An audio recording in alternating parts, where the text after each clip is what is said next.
మీలో ఎంతమందికి కండనకాయలు and liver అంటే ఇష్టం చెప్పండి.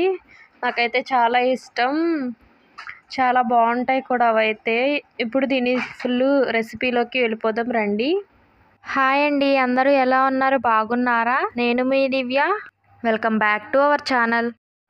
ముందుగా దీనికి కావాల్సినవి 2 మీడియం సైజు ఉల్లిపాయలు సన్నగా కట్ చేసుకోవాలి, 4 పచ్చిమిరపకాయలు కూడా సన్నగా కట్ చేసుకోండి. ముందు స్టవ్ ఆన్ చేసి ఒక కడాయి పెట్టుకుని దీంట్లోకి ఆయిల్ అయితే నేను ఈ గరిటతో కొలుచుకుంటున్నానండి.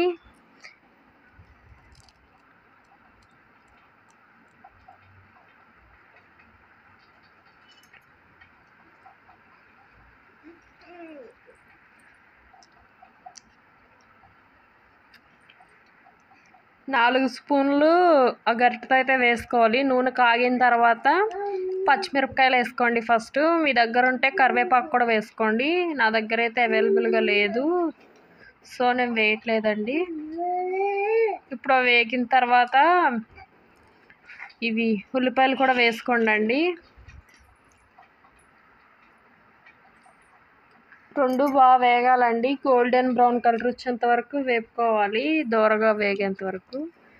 ఉల్లిపాయలు ఎంత బాగా వేగితే చికెన్ కర్రీకి అంత బాగా టేస్ట్ వస్తుందండి. సో ఎప్పుడైనా కానీ ఉల్లిపాయలు బాగా వేగాలి. ఇప్పుడు ఉల్లిపాయలు వేగడానికి కొద్దిగా సాల్ట్ అయితే యాడ్ చేసుకోండి.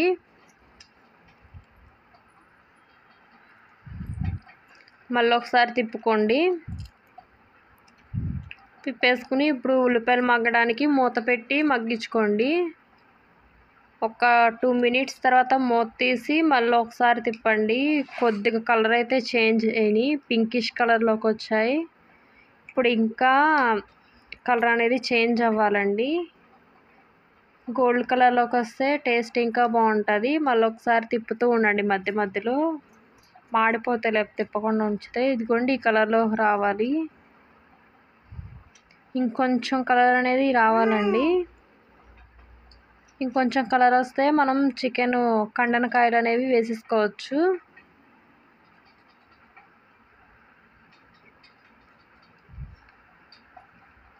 ఇంకొంచెం రానివ్వాలి, మళ్ళీ మూత పెట్టి తిప్పండి. చూసారా, ఈ కలర్లోకి వస్తే చాలు. ఇప్పుడు దీంట్లోకి కండనకాయలు అట్లాగే లివర్లు కూడా వేసేసుకోండి.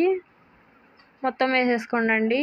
నీట్గా శుభ్రంగా కడుక్కోవాలి ముందు దీన్ని, ఆ తర్వాత కూరలోకి అనేది వాడుకోవాలి.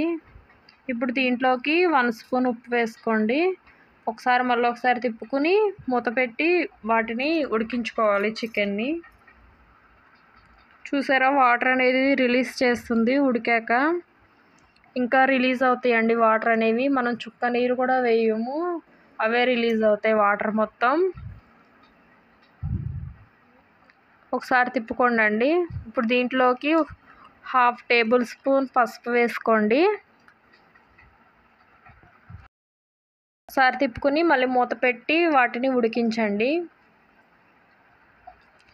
మినిమం చికెన్ బాగా ఉడకాలంటే ఒక 1/2 an hour పైనే పడుతుందండి, అప్పుడైతేనే బాగా కుక్ అయినట్టు అనమాట.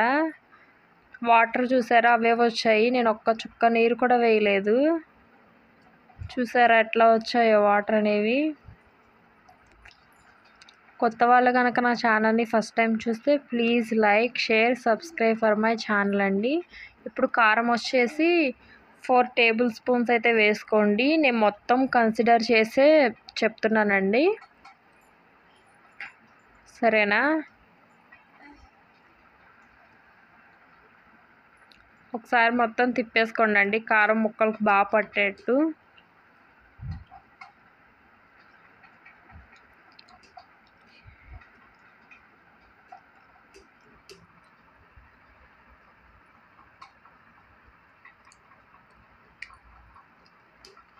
ఇక్కడ నాకు కారం అనేది కొద్దిగా తక్కువ అనిపించింది, సో అందుకే నేను 1 స్పూన్ యాడ్ చేశాను కారం అనేది. నేను అది కూడా కలిపే చెప్పాను మీకు, సరేనా? ఒకసారి తిప్పుకోండి, మూత పెట్టి ఇంకా కారం ముక్కలకి బాగా పట్టించే వరకు ఉడకనివ్వండి. చూసారా, మూత తిప్పి చూస్తే కారం కొద్దిగా పట్టింది. ఇక్కడ ఉప్పు సరిపోయిందో లేదో చూసుకొని అప్పుడు ఉప్పు అనేది యాడ్ చేసుకోండి మీకు, సరేనా? మళ్ళీ ఒకసారి తిప్పుకొని మూత పెట్టి ఉడికించుకోవాలండి.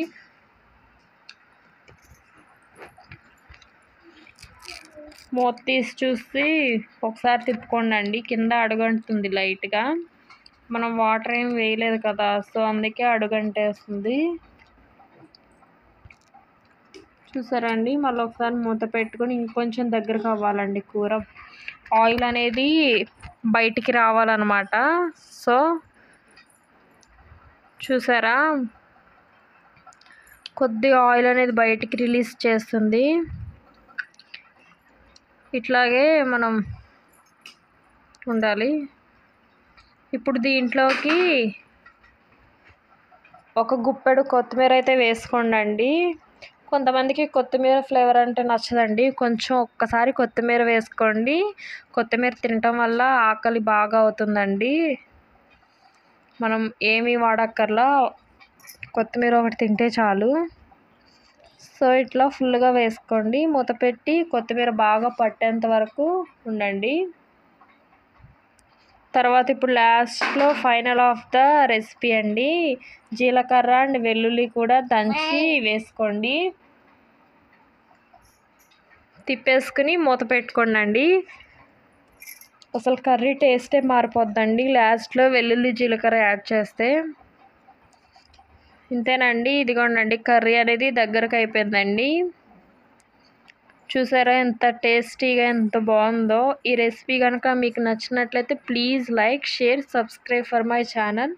ఈ రెసిపీని ఒక్కసారి మీరు ట్రై చేయండి. ట్రై చేసి మీకు ఎట్లా అనిపించిందో ఒక్కసారి నాకు కామెంట్ చేయండి. Bye bye.